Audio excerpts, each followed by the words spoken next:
അദ്ദേഹം നേരത്തെ പറഞ്ഞു എഡ്യൂക്കേറ്റഡ് ആയിട്ടുള്ള ലേഡിയുടെ കാര്യം പറഞ്ഞു. ഇപ്പോൾ ഏറ്റവും വലിയ പ്രശ്നം എന്ന് വെച്ചാൽ എഡ്യൂക്കേറ്റഡ് ആയിട്ടുള്ള ഒരു മാത്രമേ ഇതിനകത്ത് പെടുന്നുള്ളൂ, വിവരം കിട്ടുമ്പോൾ പെടുന്നില്ല. കാരണം അവനോട് പറയാ, ഇപ്പൊ വിളിച്ച് ആരെങ്കിലും പറയാണ് നിങ്ങൾ അയച്ച ഒരു പാർസൽ ഇവിടെ പിടിക്കപ്പെട്ടിട്ടുണ്ട്, അതിനകത്ത് മുഴുവൻ മയക്കുമരുന്നാണ്. അപ്പൊ വിവരം കേട്ടോ പറയാ അതായിക്കോട്ടെ സാരമില്ല, ഞാൻ സാധാരണ വലിക്കുന്ന കുഴപ്പമില്ല. വളരെ ലോ ബൈഡിങ് ആയിട്ടുള്ള ആൾക്കാർ വിചാരിക്കും ദൈവമേ ഞാൻ മയക്കുമരുന്നോ. നമ്മുടെ ആ ഏറ്റവും മൃദുല വികാരത്തിലാണ് അവർ കയറി പിടിക്കുന്നത്. അപ്പം എന്നിട്ട് പറയാം, അടുത്ത് പറയുന്നത് എന്താ, നിങ്ങളുടെ ഫോൺ ഞങ്ങൾ ബ്ലോക്ക് ചെയ്യാൻ പോവാണ്, നിങ്ങളുടെ ഫോൺ ഉപയോഗിച്ചവരോട്. അപ്പം ഞങ്ങൾ കുറച്ച് പേര് ഇതിൽ ചിലരെയൊക്കെ കണ്ടുപിടിക്കുകയും ചിലരെയൊക്കെ അറസ്റ്റ് ചെയ്യും. ഡിജിറ്റൽ അറസ്റ്റ് എന്നുള്ളതാണ് ഏറ്റവും വലിയ തകരാനായിട്ട് അവസാനം വന്നിരിക്കുന്നത്. അറസ്റ്റ് ചെയ്യപ്പെട്ടിട്ട് അത് പറയുന്നതോ വലിയ വലിയ വലിയ വലിയ ശാസ്ത്രജ്ഞന്മാര്, അവരുടെ മക്കള്, പോലീസ് ഉദ്യോഗസ്ഥര്, പിന്നെ എന്താ പറയുന്നത് ജഡ്ജിമാര്, ഹൈക്കോടതി ജഡ്ജിമാരൊക്കെ പെടുന്നത്.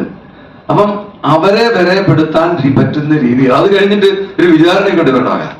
ഓൺലൈനിൽ കോള് വിളിച്ച് വീഡിയോ കോള് വിളിക്കുന്നു, നാർക്കോട്ടിക്സ് കൺട്രോൾ ബ്യൂറോ എന്നുള്ള ബോർഡ് വെക്കുന്നു, അതിനിടയിൽ യൂണിഫോം ഇട്ടതുപോലെ ഒരു ഇരിക്കുന്നു.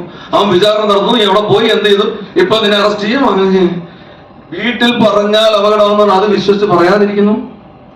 അങ്ങനെ അങ്ങനെ അങ്ങനെ അങ്ങനെ അങ്ങനെ അങ്ങനെ പോയിട്ട് ഇവർ ടാർഗറ്റ് ചെയ്യുന്നത് ഈ പറഞ്ഞ മാതിരി നിങ്ങളെ പോലെയുള്ള റിട്ടയറീസിനെയാണ് ഇപ്പൊ. കാരണം വളരെ വൾണറബിൾ ആണ് നിങ്ങളെന്നറിയാം.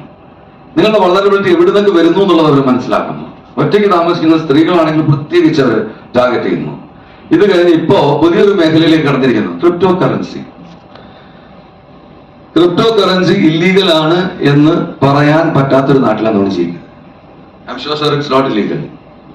It is not legal. അപ്പൊ ഇന്ത്യയിലെ പ്രശ്നം എന്താണെന്ന് വെച്ച് കഴിഞ്ഞാൽ what is legal, what is illegal എന്ന് വെച്ചാൽ whatever is defined as illegal is illegal and whatever is not defined as illegal is legal. അതൊരു വല്ലാത്തൊരു, അതായത് ഇപ്പം ഒരു രസകരമായ കഥയുണ്ട്. നമ്മുടെ ഇന്നസെന്റ് ഒരു സിനിമ കണ്ടത് become A very important legal question. Innocent ഒരു പോലീസുകാരനെ കൊരങ്ങാന്ന് വിളിച്ചു. പോലീസുകാരെ കൂട്ടി എടുത്തോണ്ട് ഇന്നസെന്റിനെ സിനിമയ്ക്കകത്ത് മർദ്ദിക്കാൻ നല്ല അടി കൊടുക്കുക. ഇന്നസെന്റ് അവസാനം ചോദിക്കുന്ന ഒരു ചോദ്യമുണ്ട്, ഇനി ഞാൻ ഒരു പോലീസുകാരെയും കുറങ്ങാൻ വിളിക്കത്തില്ല സാറേ എന്നൊക്കെ പറഞ്ഞ് കൈകാലൊക്കെ പിടിച്ചു കഴിഞ്ഞ് ഇറക്കി വിടാൻ നേരത്തെ ഇന്നസെന്റ് എസ് ഐ എടുത്ത് ഒരു ചോദ്യം ചോദിക്കണം, സാറേ ഞാൻ പോലീസുകാരനെ കുറങ്ങാന്ന് വിളിച്ചതിന് നിങ്ങൾ എന്നെ ബുദ്ധി വെച്ചു, ഞാൻ ഇനി വിളിക്കത്തില്ല സാറേ, ഞാൻ കുറങ്ങനെ പോലീസുകാരാന്ന് വിളിച്ച കുഴപ്പമാണ്. This is a $64 million question in the legal terms. എന്താന്ന് വെച്ച് കഴിഞ്ഞാൽ ഇത് ചോദ്യം ഇന്നസെന്റ് തമാശക്ക് ചോദിച്ചിട്ടാണ് പോയി. ഞങ്ങൾ ഇറ്റ് സെറ്റ് us thinking. ഈ നാട്ടിലെ ലീഗൽ യൂണിവേഴ്സിറ്റി മുഴുവൻ ഉത്തരം പറയാൻ പറ്റാത്തൊരു ചോദ്യമാണത്. ഈ പോലീസുകാരനെ കൊരങ്ങാന്ന് വിളിച്ചാൽ അത് തെറിയാണെന്ന് പോലീസുകാരന് തോന്നിയതുകൊണ്ട് തെറി പറയുന്നതിന്റെ